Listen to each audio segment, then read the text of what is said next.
Hi friends, welcome back to my corner. അപ്പോൾ ഇന്ന് നമ്മൾ ഉണക്കച്ചെമ്മീൻ വെച്ചിട്ട് നല്ലൊരു അച്ചാറിൻ്റെ റെസിപ്പിയാണ് കാണിക്കുന്നത്. അപ്പോൾ അതേ കുറച്ച് ഉണക്കമീൻ ഇട്ടേക്കുന്ന പാത്രമാണ് കേട്ടോ. അപ്പോൾ ഞാനിത് സാധാരണ ഉണക്കമീനൊക്കെ വാങ്ങിയ ഫ്രിഡ്ജിലാണ് വെക്കാറ്. ഇങ്ങനെ അടച്ച് വെച്ച് അടപ്പുള്ള പിന്നെ പാത്രത്തിലേക്ക് ഇട്ട് വെച്ചിട്ട് ഇത് നമ്മൾ ഫ്രിഡ്ജിൽ സൂക്ഷിക്കുകയാണ് ചെയ്യാറുള്ളത് കേട്ടോ. അപ്പോൾ എനിക്ക് ഇവിടെ ഞാൻ ഉണക്കമീൻ അധികം കഴിക്കാറുള്ളൂ. ഹസ്ബൻഡിന് അത്ര ഇഷ്ടമല്ല കേട്ടോ. പക്ഷേ ഇങ്ങനെ അച്ചാർ ചെമ്മീൻ പൊടിയൊക്കെ വെച്ച് അച്ചാർ ചമ്മന്തി ഇതൊക്കെ ഉണ്ടാക്കിയാൽ കഴിക്കാറുണ്ട്. അപ്പോൾ ചെറിയ സൈസ് ചെമ്മീൻ പൊടിയാണ് കേട്ടോ. ചെമ്മീനിന് ചെറിയ തരത്തിൽപ്പെട്ടതാണ്. അപ്പോൾ ഇത് വെച്ചിട്ട് നമ്മൾ അച്ചാർ ഉണ്ടാക്കുന്നത്. പിന്നെ ഇതിൽ വേറെയും പിന്നെ ഉണക്കമീനൊക്കെ ഉണ്ട് കേട്ടോ. ഉണക്കസ്രാവ്, പിന്നെ മുള്ളന്, അതുപോലെ ഇത് ഇതെന്താണെന്നറിയോ, ഇത് വാൾമീൻ എന്നറിയും. ഭയങ്കര ടേസ്റ്റുള്ളൊരു മീനാണ് കേട്ടോ ഇത്. അപ്പോൾ ഞാനിത് ആദ്യമായിട്ടാണ് വാങ്ങിയത്. പക്ഷേ നല്ല ടേസ്റ്റ് കേട്ടോ. ഇത് കുറച്ച് സമയം നല്ല ചൂടുള്ള വെള്ളത്തിലിട്ട് വെച്ചിട്ട് ഒരു 2 മിനിറ്റ് വെച്ചിട്ട് നമ്മൾ നന്നായി കഴുകി എടുത്തിട്ട് പിന്നെ പൊരിച്ചെടുക്കുക.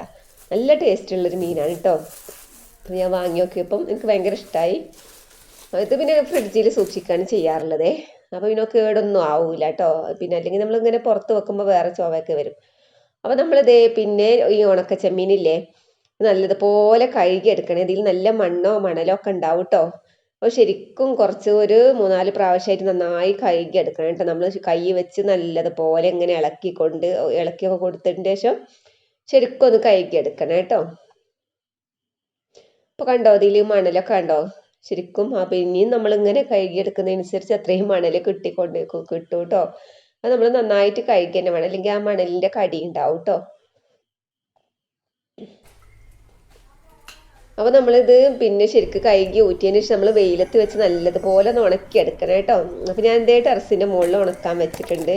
പിന്നെ കൊപ്ര വെയിലത്ത് ഇട്ടതുണ്ട് കേട്ടോ. അത് രാത്രി നമ്മൾ വൈകുന്നേരം മൂടി വെക്കുകയാണ് ചെയ്യാറ്. പകൽ സമയത്ത് തുറന്നിട്ട് കൊടുക്കാനുണ്ട്. അപ്പം തുറന്നിട്ട് കൊടുത്തിട്ടുണ്ട്. നല്ലതുപോലെ ഉണങ്ങട്ടെ കേട്ടോ. നമ്മളെ പിന്നെ ചെമ്മീൻ പെട്ടെന്ന് ഉണങ്ങി കിട്ടും. നല്ല വെയിലാണ്, അതുകൊണ്ട് തന്നെ 2-3 മണിക്കൂറിൻ്റെ ഉള്ളിൽ തന്നെ ശരിക്കും അങ്ങ് ഉണങ്ങി കിട്ടും കേട്ടോ. പിന്നെ ചെറിയ പൊടി പോലത്തെ ചെമ്മീനും അല്ലേ. അപ്പോൾ ഞാനിതേ ഒരു 10 മണിക്കാണ് ഇത് ഉണക്കാനിട്ടത്. ഇപ്പോൾ കണ്ട ഒരു 1 മണിക്ക് സമയത്താണ് ഞാനിത് എടുക്കുന്നിട്ടത്. ശരിക്കും നല്ലതുപോലെ ഉണങ്ങിയിട്ടുണ്ട്. ഇനി നമുക്കിത് അച്ചാറുണ്ടാക്കിയെടുക്കുന്നത് എങ്ങനെ നോക്കാം കേട്ടോ. അപ്പോൾ ഇതിന് വേണ്ടി ഞാൻ കുഞ്ഞാക്കി പൊടിയായിട്ട് അരിഞ്ഞ പിന്നെ ഗാർലിക്ക്, ജിഞ്ചർ, ഗ്രീൻ ചില്ലി, പച്ചമുളക്, വെളുത്തുള്ളി, ഇഞ്ചി പിന്നെ നല്ല പൊടിയായിട്ട് അരിയുക. അല്ലെങ്കിൽ എന്ത് ചെയ്യാം, പിന്നെ മിക്സിൻ്റെ ജാറിലിട്ടൊന്ന് ചതച്ചെടുക്കുക. നമ്മൾ ഇതൊക്കെ എടുക്കുമ്പോൾ കുറച്ചൊരു കായ രൂപത്തിലാവാൻ വേണ്ടിയിട്ടാണ് കേട്ടോ. പിന്നെ നമ്മൾ ചട്ടി അടുപ്പത്ത് വെച്ച് അതിലേക്ക് അത്യാവശ്യം വെളിച്ചെണ്ണ ഒഴിച്ചിട്ടുണ്ട്. ഒരു 3 ടേബിൾ സ്പൂണോളം നമ്മൾ ഒഴിച്ചിട്ടുണ്ട് കേട്ടോ. അപ്പോൾ ആദ്യം നമ്മൾ കറിവേപ്പിലിട്ട് നല്ല അതുപോലെ ഒന്ന് മൊരിയിച്ചെടുക്കുക. കറിവേപ്പിലാണ് ഇട്ട് കൊടുത്തത്. ഇനി നമുക്ക് എടുത്ത് വെച്ച് ചെമ്മീൻ പൊടിയില്ലേ, ഇത് നമുക്ക് വറുത്തെടുക്കാം കേട്ടോ. വറുത്തെടുക്കൊന്നും വേണ്ട, അങ്ങനെ മൊരിയിച്ചെടുത്താൽ മതി. എന്നിട്ട് നമ്മൾ അതിലിട്ടിട്ട് തന്നെ നമ്മൾ ഉണ്ടാക്കുന്നത് കേട്ടോ. നിങ്ങളിതിലും കൂടുതൽ കുറേ എടുക്കുകയാണെങ്കിൽ നിങ്ങൾക്ക് കോരി മാറ്റുകയൊക്കെ ചെയ്യാം കേട്ടോ. അപ്പോൾ ഞാനിത് കോരി മാറ്റുന്നൊന്നുമില്ല. ഇത് പെട്ടെന്ന് നല്ല ക്രിസ്പി ആയിട്ട് ഇങ്ങോട്ട് മൊരിഞ്ഞ് കിട്ടും കേട്ടോ.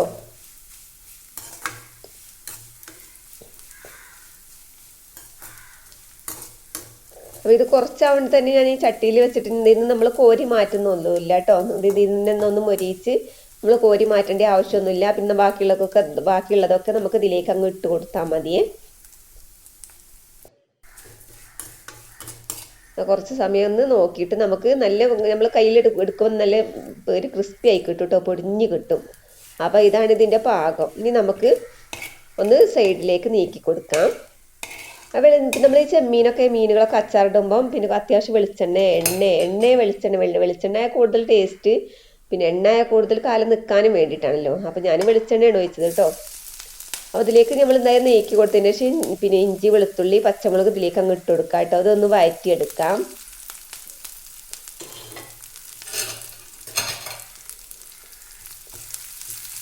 അപ്പോൾ നമ്മൾ അത്യാവശ്യം എണ്ണ ആയാലും വെളിച്ചെണ്ണ ആയാലും അത്യാവശ്യം കുറച്ച് കൂടുതൽ ഒഴിക്കണം കേട്ടോ. അത് അതിലിങ്ങനെ കിടന്ന് നിൽക്കണം. അതാണ് അതിൻ്റെ ഒരു പാകം കേട്ടോ. നമ്മൾ വിനാഗിരിയൊക്കെ കൂടുതൽ ഒഴിക്കരുത്, ഒരു പാകത്തിന് ഒഴിക്കാം.